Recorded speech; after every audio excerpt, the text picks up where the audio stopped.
Hello Anne. Salut Zineb. Pile à l'heure. Comme d'hab. Tu as accepté de répondre à quelques questions sur le virus respiratoire syncytial, le VRS. Tu peux nous définir en quelques mots les infections à VRS? Alors le VRS, c'est un virus respiratoire communautaire, au même type que la grippe par exemple. Et dans ce contexte-là, c'est un virus qui survient de façon saisonnière à l'automne ou à l'hiver et qui est responsable d'un certain nombre d'épidémies. Alors chez le sujet commun, l'enfant ou l'adulte qui n'a pas de pathologie sous-jacente particulière, c'est la cause d'un rhume tout simple.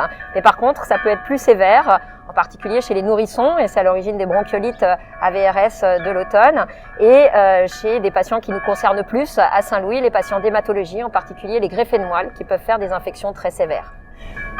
Dis-moi Anne, mis à part les soins support qui eux traitent les conséquences de ces infections, dispose-t-on de soins spécifiques curatifs?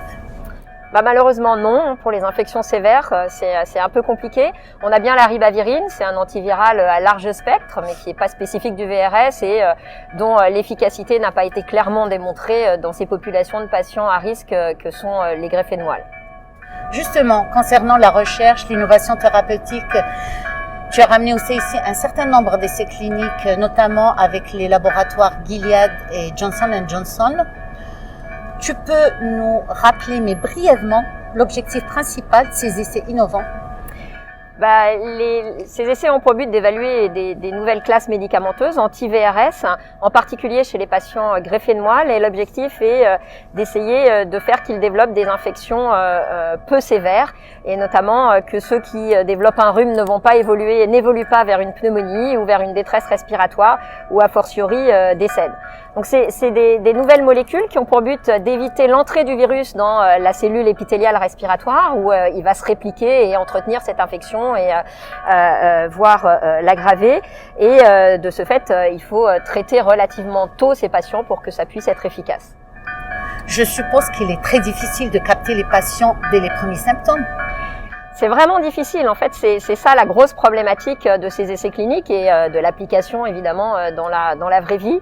C'est qu'il faut, pour éviter que le virus ne rentre dans la cellule et que le cycle s'emballe, il faut agir très en amont. Donc, il faut prévenir ces populations à risque de consulter dès qu'ils ont le moindre symptôme, le moindre rhume, pour pouvoir être prélevés avec un écouvillon nasopharyngé qu'on connaît bien maintenant et identifier ce virus. Alors évidemment, le mieux, ça serait d'avoir des autotests, que les patients puissent se traiter, se prélever à domicile dès les premiers symptômes. Alors ça vient d'être développé pour le SARS-CoV-2, pourquoi pas pour le VRS bientôt. Nous y voilà, le coronavirus, le SARS-CoV-2. Quel est son impact sur les infections à VRS? Un impact majeur en termes épidémiologiques puisqu'on n'a pas vu d'épidémie à VRS en 2020 avec finalement un SARS-CoV-2 prédominant. Alors il y a plusieurs explications qui sont sûrement pas unicistes. La première, c'est que la distanciation sociale, les mesures barrières ont très probablement freiné des épidémies, on les ont fait quasiment disparaître, enfin en tout cas pas apparaître. Et puis quand même il y a aussi une compétition entre les virus respiratoires et on voit bien, c'est le caractère saisonnier, il y a un virus qui arrive, un autre qui disparaît, le VRS puis la grippe, c'est comme ça habituellement. Et là, le SARS-CoV-2 étant omniprésent, il a fait disparaître le VRS cette année. On peut dire que le SARS-CoV-2 a tué le VRS? Alors tuer le VRS, sûrement pas. Étouffer, ça certainement, et était bien placé pour le savoir, puisque ça a clairement impacté les études au CIC, puisqu'on n'a pas pu inclure des patients. En termes épidémiologiques, on n'a pas vu d'épidémie de VRS en 2020, alors que le SARS-CoV-2 circulait de façon très importante. Il est hautement probable que quand on va contrôler un peu mieux le SARS-CoV-2, le VRS va réapparaître. Ma chère Anne, malgré ton emploi du temps très chargé en ces temps de pandémie, tu as accepté cette interview. Mille merci. Merci à toi, c'était un plaisir. Bon, à bientôt. Au revoir Zinem. Salut Anne.